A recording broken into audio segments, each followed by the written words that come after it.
Ever since he left the priesthood, Father Gabriel had avoided looking into mirrors, not out of fear of his reflection, but because he was afraid of what might be standing behind it. That night, rain poured down the windshield of his old car as he made his way up a muddy back road toward the house.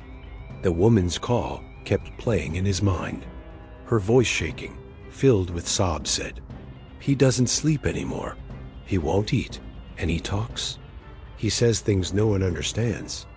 My son is dying. Please, Father. They told me you've dealt with this before."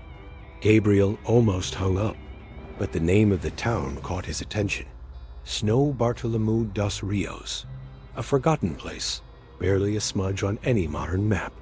He'd seen that name before, in ancient records. Very ancient. When he arrived, he was greeted by tired, sunken eyes. The woman, Ana, looked like she had aged 20 years in a week. Her husband barely spoke.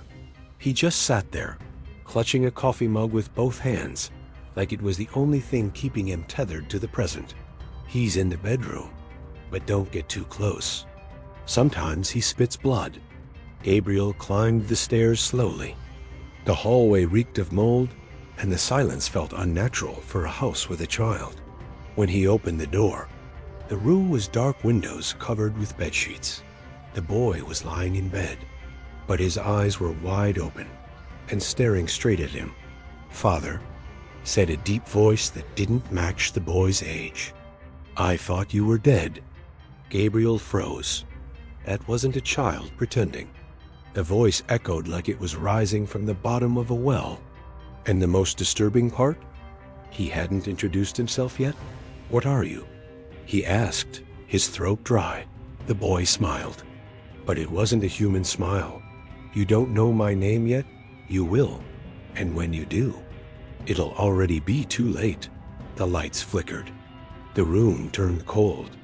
Gabriel stumbled out, slamming the door behind him. Ana was waiting in the hallway, silently crying. "There's something really wrong with him, isn't there?" Gabriel took a deep breath and looked her in the eye. "This isn't a regular possession. Your son is being prepared. Prepared for something bigger." That night, Gabriel didn't sleep. In the tiny hotel room, he had old books, grimoires, and torn Latin manuscripts scattered across the bed. He was obsessed searching for a clue, a name. The thing had said, "You don't know my name yet." And names, Gabriel knew too well, had power. But this one wasn't in any ecclesiastical record. Not on the list of the 72 demons. Not in any known exorcism case. Until he found a scribbled note on the edge of a decaying scroll, the parchment reeking of dust and dried ink. Ex vocis vetusta, Narakel. That was it. A forgotten name, written outside the margins of official texts. Like someone had tried to erase it from history. Narakel. He whispered, and the mirror in the room cracked straight down the center. Gabriel stepped back. His blood ran cold. The next day, Gabriel returned to the family's house. The front door was wide open. He found Ana on the kitchen floor trembling, bruised and barely able to speak. He tried to get out. He's stronger now. Woke up in the middle of the night, and his eyes, they were completely black. Gabriel helped her up, but the boy's father was nowhere to be seen. When he climbed the stairs again, the bedroom door was locked from the inside. Still, the boy's voice could be heard low, guttural, muttering something in a language that seemed to scratch at the air, as if the words themselves twisted reality.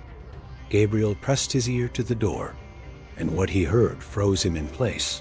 "The fifth vessel draws near, prepare the bones. Open the flesh." He rushed downstairs. "How long have you lived in this house?" 6 months. It was abandoned for years. But the price? It was too good to pass up. He already knew the answer, but still asked, "Did anyone die here?" Ana hesitated. "Yes, a priest. Back in the 1930s, they found him in the attic. No eyes, no tongue. Like he tried to tear out anything that could speak or see. The truth was beginning to thicken like a fog. The boy wasn't just possessed. The house was a temple. A sealed portal, untouched for nearly a century now, starting to open again. Gabriel found the hidden attic beneath a trapdoor, nailed shut under old boards. In the darkness, lit only by a flashlight, he discovered symbols carved into the beams. Symbols that seemed to pulse. At the center, a burned circle on the floor, and a name etched into the wood with a blade. Narakel. That was it. The house itself was the fifth seal, and the boy was the final vessel. That night, the moon stayed hidden. The darkness was absolute, and the wind made the house groan, as if it was dreading what was about to come. Gabriel prepared the ritual in silence. He laid down salt in firm lines, drew containment symbols on the living room floor, lit black candles, and placed a chalice filled with myrrh oil at the center. Aina watched him with wide, terrified eyes. The boy made no sound in the bedroom. The silence felt unnatural, like eventime itself was holding its breath. "This isn't a normal exorcism," Gabriel said, his voice heavy. "It's a disruption. I can't expel Narakel, but maybe I can stop him from crossing over completely." Aina swallowed hard. "What will happen to my son? If it works, he'll survive, but he'll carry the scars, and he'll never be the same. If it fails, he won't be your son anymore." He climbed the stairs. The door was open now. The boy stood in the center of the room, surrounded by words he had scratched into the floorboards with his own fingernails. Dried blood, clawed up walls, and the stench of something burned hung in the air. "Gabriel," the boy said, his voice echoing through the walls, "took you long enough to accept who I am." The former priest began reciting the ancient prayer in Aramaic. The symbols on the floor glowed for a second, and the boy screamed. But it wasn't a human scream. It was the sound of many voices screaming at once, all trapped in one body. The candles went out on their own. The house shook. Windows shattered. A dark shape poured out of the boy's body, writhing in midair, fighting against the containment. "You can't trap him," Aina screamed, now possessed by the same voice. Her eyes were pitch black. Gabriel understood. She was the anchor, not the boy. He turned quickly, whispering the final words of the rite, and threw the myrrh oil onto Aina. A piercing scream filled the house, as if every wooden beam was wailing in agony. The shadow dissolved into a thick, choking smoke. The boy collapsed. Aina, too. Silence fell. Gabriel, kneeling, covered in blood and sweat, looked up to the ceiling and whispered one last prayer. But when he went down to the kitchen, Aina was no longer breathing. The boy woke up 2 days later, clear-headed, calm.